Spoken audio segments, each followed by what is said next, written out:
mag mu fi newoon bu ne fa xam naa la xam nga ma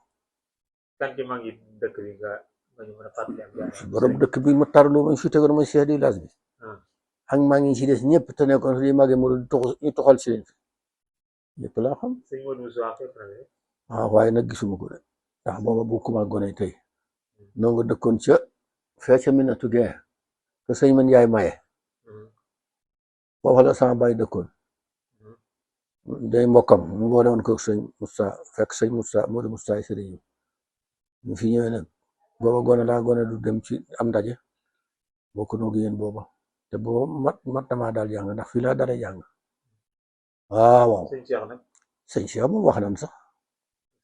sëñ Cheikh moom dana wax moom mas naa ko leb sax gerte mu lebal ma sëñ Cheikh Gaynde Fatma ah kàddu yi ma ci xam kat daa bari dama xamul moo ci bëgg nag waaye daal xam naa ne kàddu de fekk naa ko mu joxe ay ndigal ñu def am na ndigal yu bari moo fekk mu joxe ko booba nag duma seet sax waaye booba tàmbali na ma xiiri fi ndax sëñ Mbàkke mi ni taawam boobu may jëw ñu muy def lu ne wala lu muy wax lu ne maa koy def waka kàddu yu daan jëm ci dëkk bi waaw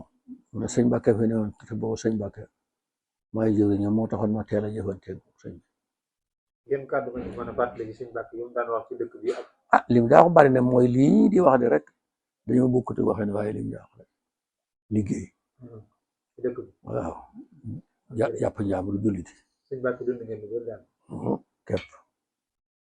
moom la de